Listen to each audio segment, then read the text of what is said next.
आज पीडब्ल्यूडी मंत्री विक्रमादित्य सिंह ने शिमला में प्रेस वार्ता कर अपने विभाग के विकास कार्यों के बारे में विस्तार से जानकारी दी। साथ ही कहा कि उन्हें अब तक केंद्र सरकार से सहयोग मिला है और भविष्य में भी वो सहयोग की अपेक्षा कर रहे हैं। लोक निर्माण मंत्री विक्रमादित्य सिंह ने कहा कि जब भी वो केंद्र के मंत्रियों से मिलने जाते हैं तो कांग्रेस के मंत्री के तौर पर नहीं बल्कि हिमाचल के मंत्री के तौर पर मिलने जाते हैं। विक्रमादित्य सिंह ने बताया कि बीते 2 सालों के कार्यकाल में कांग्रेस सरकार ने 1370 किलोमीटर नई सड़कों का निर्माण किया है। वहीं विक्रमादित्य सिंह ने यह भी दावा किया कि बीते 2 साल में कांग्रेस सरकार ने 31,000 लोगों को रोजगार उपलब्ध करवाए हैं।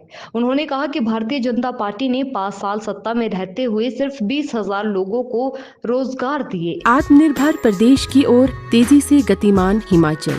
दूध की धारा से किसानों के जीवन में समृद्धि लाने के मुख्यमंत्री ठाकुर सुखविंदर सिंह सुक्खू के भागीरथ प्रयास सफल साबित हो रहे हैं। प्रदेश सरकार ने गाय के दूध के समर्थन मूल्य को 32 रुपए से बढ़ाकर 45 रुपए और भैंस के दूध के समर्थन मूल्य को 47 रुपए से बढ़ाकर 55 रुपए प्रति लीटर किया है। दूध खरीद पर समर्थन मूल्य देने वाला हिमाचल देश का पहला राज्य है। एक गाय ली है। पहले ये दूध डेयरी में 30 रुपए किलो जाता था, लेकिन अब ये बढ़ाकर 45 रुपए किलो कर दिया है, जिसके लिए हम अपने मुख्यमंत्री सुखविंदर सिंह सुक्खू का आभार व्यक्त करते हैं। प्रदेश सरकार ने जो दूध के दामों को बढ़ाया है, जिससे हमें बहुत लाभ हुआ है, हमारे घर के आर्थिक स्थिति में सुधार हुआ है, इसलिए मैं प्रदेश सरकार का धन्यवाद करती हूँ। सुखविंदर सुक्खू जी का भी तहे दिल से धन्यवाद करती हूँ। गाय का जो दूध के दाम है वो 45 रुपए और भैंस का जो दूध का दाम है वो 55 रुपए है।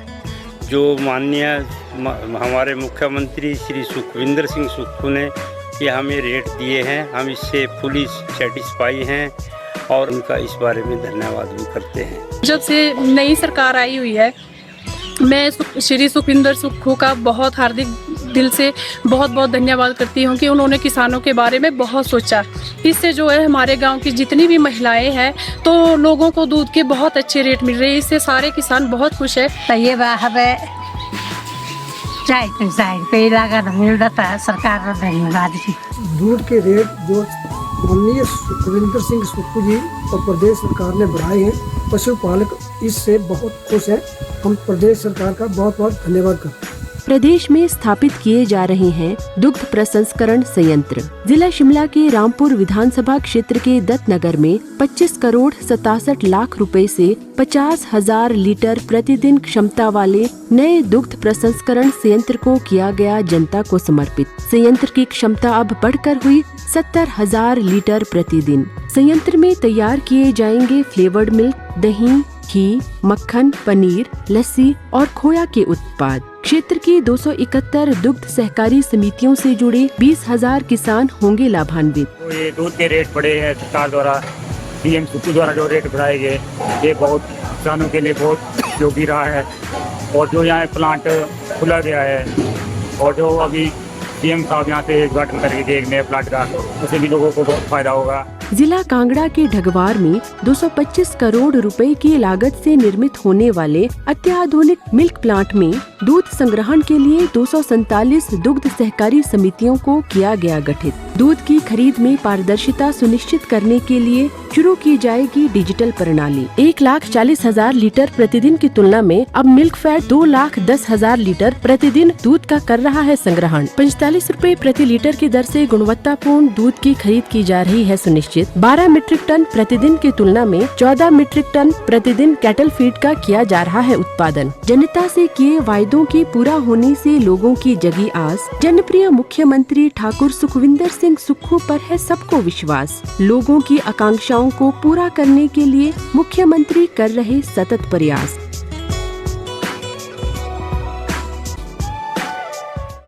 उन्होंने ये भी कहा कि भारतीय जनता पार्टी ने अपने 5 साल के कार्यकाल में रहते हुए सिर्फ 20,000 लोगों को रोजगार उपलब्ध करवाया। उन्होंने कहा कि भारतीय जनता पार्टी की सरकार के वक्त भर्तियों में घोटाले होते थे और इसी की वजह से कांग्रेस सरकार ने सत्ता में आने के बाद राज्य चयन आयोग का गठन किया है। फर्स्ट वर्डिक मीडिया के लिए शिमला से अमित साटा की रिपोर्ट।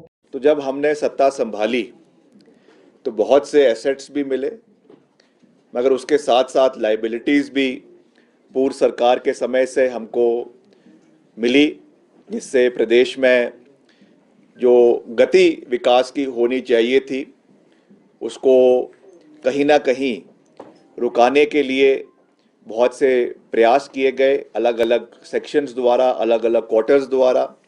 और जिस तरीके से खास करके जो ग्रांट्स एक पहाड़ी राज्य होने के तहत हिमाचल प्रदेश को, जब से प्रदेश अस्तित्व में आया है, since the time Himachal Pradesh has come into it's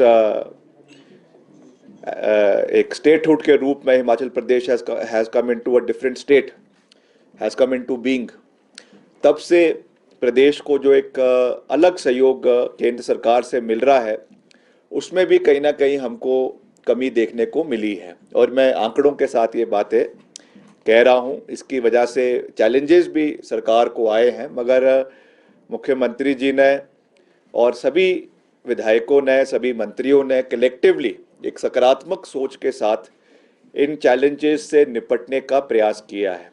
जिस तरीके और आत्मनिर्भर हिमाचल को बनाने के लिए हमारे वेज एंड मीन्स प्रदेश के मजबूत हो, प्रदेश में ज़्यादा से ज़्यादा रोज़गार के साधन पैदा हो, प्रदेश में ज़्यादा से ज़्यादा इनकम के साधन पैदा हो, प्रदेश में ज़्यादा से ज़्यादा हमारा जो है इस तरीके की चीज़ें, चाहे वो हाइड्रो पावर है, चाहे वो ग्रीन हाइड्रोजन की बात मुख्यमंत्री जी समय समय के ऊपर करते हैं, उसको बल देने की बात की गई है, ई टैक्सीज़ को प्रदेश के अंदर बढ़ावा देने की बात की गई है। तो ये चीज़ें आने वाले समय में इसका एक लाभकारी फ़ायदा प्रदेश के युवाओं को तो स्वरोजगार के साधन में मिलेगा ही, मगर Himachal Pradesh will go down in history in contributing a long way in climate change, in global warming, और जिस तरीके से कार्बन क्रेडिट्स हिमाचल प्रदेश को मिलने चाहिए, ये भी एक हिमाचल प्रदेश के लिए I would say it would be a feather in the cap of Himachal Pradesh. Himachal Pradesh के जितने भी इलाके हैं, खास करके जो दुर्गम इलाके हैं, वहाँ पर सड़कों के जाल को बिछाने के लिए, रोड इम्प्रोवाइजेशन के लिए, क्वालिटी ऑफ इंफ्रास्ट्रक्चर हमारे रोड्स का इम्प्रूव हो, मेटलिंग टायरिंग की क्वालिटी इम्प्रूव हो, इसके लिए महत्वपूर्ण कदम उठाए। सब आपको खुशी होगी कि अब हमारी मात्र 5 से 6 सड़कें रह गई हैं केवल हिमाचल के अंदर PMJSY-1 की, जो अभी तक कंप्लीट नहीं हो पाई है, और ये सारी दुर्गम क्षेत्र की है।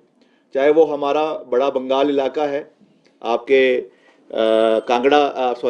चंबा जिला के अंदर वहाँ की सड़कें हैं, या हमारे आनी इलाके की कुछ कठिन सड़कें हैं, या हमारा जो डोडरा क्वार का इलाका है आपके रोडू निर्वाचन क्षेत्र में, वहाँ की सड़कें हैं जो अभी तक पूरी नहीं हो पाई है। इसके लिए हमने स्पेशल रूप से केंद्र सरकार से मिलकर इसके लिए एक्सटेंशन जो है वो इस साल के अंत तक मांगी है, और मैंने विभाग को कड़े निर्देश दिए हैं कि इस साल के अंत तक इन सब सड़कों का काम पूरा हो जाना चाहिए।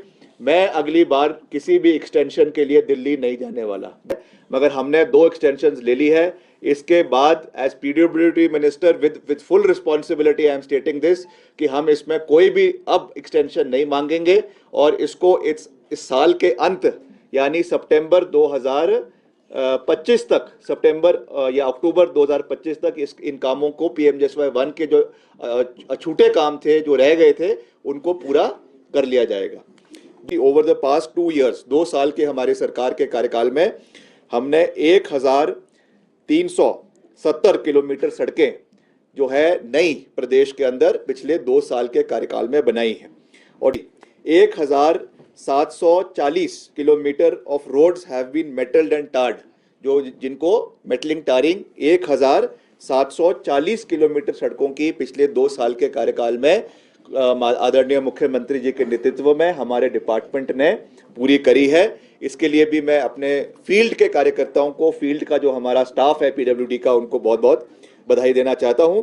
और हिमाचल को मिलना चाहिए, पर्टिकुलरली जो PDNA post disaster need assessment के रूप में जो 8,000 करोड़ का केंद्र सरकार की टीम ने यहाँ पर आकर ही जो पूरा सर्वे किया है, उस PDNA का अभी तक 1 रुपया हिमाचल प्रदेश को नहीं मिला है। ये दुर्भाग्यपूर्ण है। हमने 10 गारंटियां दी है, जिसमें से 7 गारंटियां पूरी हो चुकी है और 2 गारंटियां और अभी जब 2 साल का कार्यक्रम होगा बिलासपुर में, वहाँ पे मुख्यमंत्री जी उसकी लॉन्चिंग करेंगे। 5 साल में 10 की 10 गारंटियां हिमाचल प्रदेश पे धरातल पे उतरेगी। ये हमारा वचनबद्धता है और हमारी जो कहते हैं उसको पूरा करते हैं। आंकड़ा है ये 31,000 का जो आंकड़ा है, ये मैं सरकारी आंकड़ा है और ये आंकड़ा जो है वो हम इसको विधानसभा में भी रखेंगे। विधानसभा में भी जब चर्चाएं होंगी वहाँ पर भी इसको हम on record with proof her department का उसमें जानकारी देकर रखेंगे। बाकी जो 1 लाख की बात की गई है, 1 लाख सरकारी नौकरी नहीं कही है।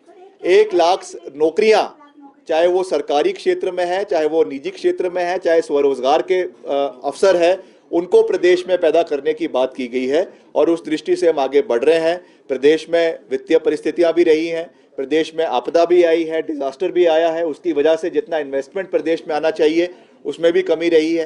तो इन सब चीज़ों को मद्देनजर रखते हुए जितना हम कर सकते हैं